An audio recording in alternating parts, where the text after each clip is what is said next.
In this video, I'm going to talk about anxiety and depression and if anxiety can actually lead to depression. When I had anxiety, I definitely had lots of depression. And I think that pretty much, of course, you're going to have depression if you have anxiety. It's only natural that that immense life challenge is creating a sense of depression, a sense of hopelessness, a sense of, they say that anxiety is a worry of the future and depression is looking too much into the past. So maybe you're like thinking, oh, my life used to be better, or maybe it wasn't even better. Maybe you've never known anything else. But either way, depression is a sense of profound heaviness and a sadness and, in a way, a sense of discontent with our current life circumstances. The way I view both anxiety and depression, which you can put under the same umbrella if you're having depression, just a side effect of anxiety, because with anxiety, life tends to suck heavily. So whenever our life sucks heavily, we tend to feel depressed. It's actually meant to be that way. It's a natural motivation to feel depressed or anxious. It's like it's time to change our lives, At least if we look at it in this way, this is a more empowering mindset, I don't even like the labels anxiety and depression because they tend to put us into this victim mindset, this victim conscious of now, hey, now I have this disease or health challenge, and there's this whole psychological system that says now you are a victim, etc.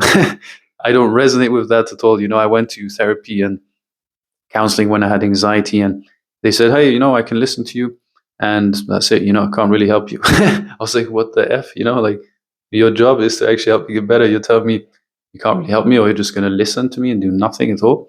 And when I went to the doctor, he just said, hey, here's some pills, you can maybe manage it, and that's it. You're probably going to have this for the rest of your life. And again, in that situation, I was like, no, this is not what I want. I'm going to find a way. So I proceeded to read many books. As you can see behind me, there's some books. I must have read hundreds of books when I had anxiety. Back then, there were no videos like this out there giving me any sense of hope. It took me a long time to even find books that remotely suggested the idea that you can get better, right? And the first thing I discovered actually was Paul David's book, At Last Life. That was the first proper book, and I don't know how long it took me because it's been like 7 years since I recovered from anxiety. If I would have known that I would be making videos like this now, I would have just sat there, like journaled everything from start to scratch. But unfortunately, I didn't know I was going to help people overcome anxiety, so I didn't do that. But if I think about it, it took me a long freaking time to even find Paul David's book because the mainstream information was like, you can't recover. This is you for life. Da da da da. Take medication. Then Google forums and groups and everything just full of darkness, full of despair, full of like the absence of hope, about being able to recover from anxiety, right? And of course, you're going to feel depressed then if you have this anxiety and it seems like a hopeless situation and you're just like feeding it. Anxiety comes there. You obsess about the anxiety. You Google it. You resist it.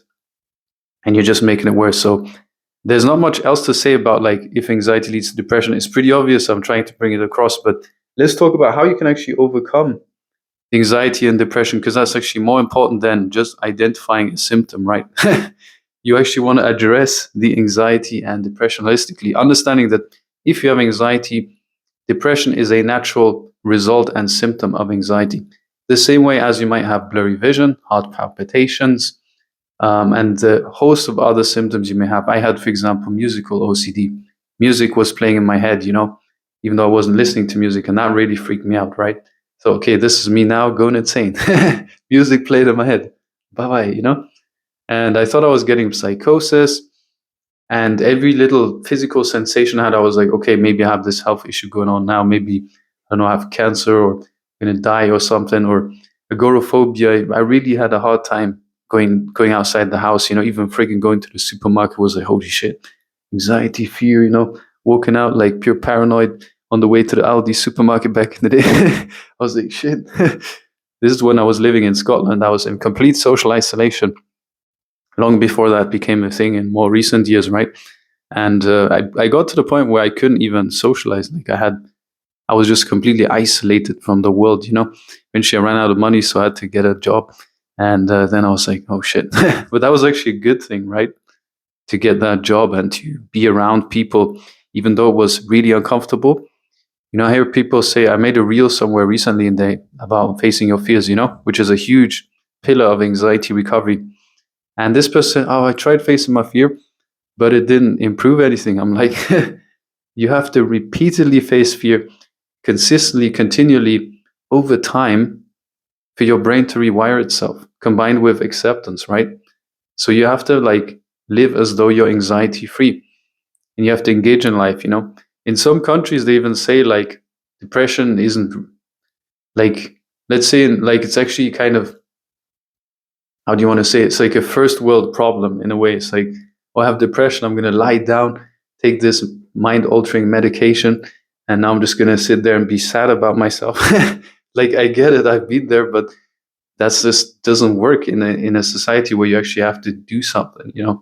Like, this is a call to actually go out and do something, to take action, whether it's to make a video like this, I don't know, apply for some jobs, to grow your business, to do a sales call, to make a video, to, I don't know, post a reel, to go out there, go on a date. I don't know what you're avoiding because of the anxiety or depression.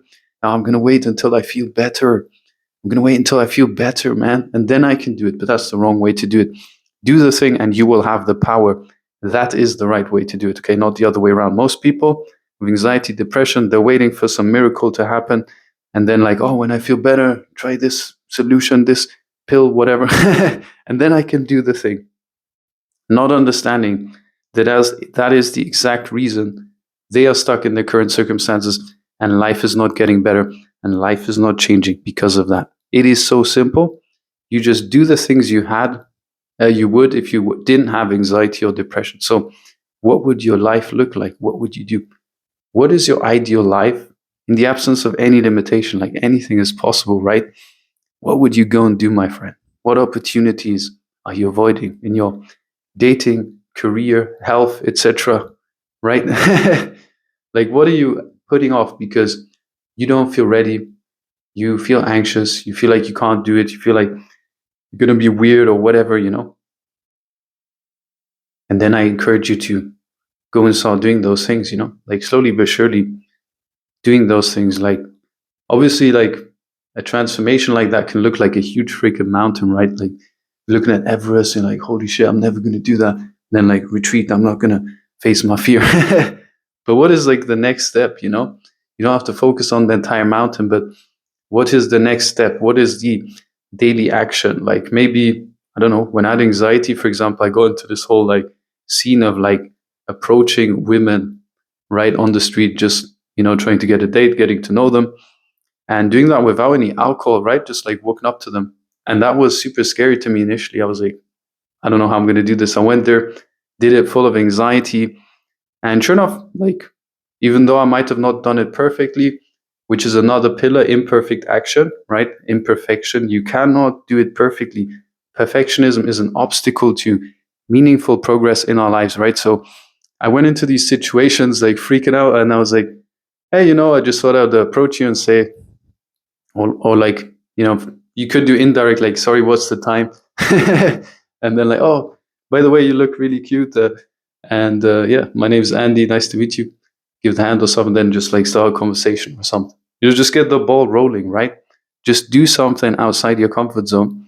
And maybe you're avoiding social situations, then go there, actively seek it out. Maybe join some things outside work, maybe some club, maybe some martial arts, maybe dancing, maybe whatever. I don't freaking know, right? What you're interested in, or maybe photography classes. I'm not sure. But find something you can do to keep yourself busy, so you're busy most of the time. You're around other people. You're integrated into society in a healthy, holistic way. And also maybe improving your diet. That's a big one. Having a morning routine potentially, where you get up, have more intention. You're not like scrolling through social media and making your whole life worse in the start of the day. Like, it's like, oh shit, this person's living an epic life. You're looking at people's fake personas online, portraying them in the best moments of highlights of their life, or they're doing something amazing. But that doesn't mean they're constantly like that, right? That doesn't mean they're always happy, right? There's a quote, most men lead silent lives of desperation or something, right? So don't compare yourself to other people. This is a journey with you. This is your journey, your unique journey. And I just encourage you to make the best of it. And if you'd like some help with this whole process of overcoming anxiety, then there's a link below somewhere, this video in the description or something, or as a pinned comment to my website, andykloss.com. And you can schedule a free discovery call there if you will. And we can have a chat to see if my coaching could be a benefit for you, if it's a right fit. And other than that, I'll see you in the next video, my friend. Bye-bye.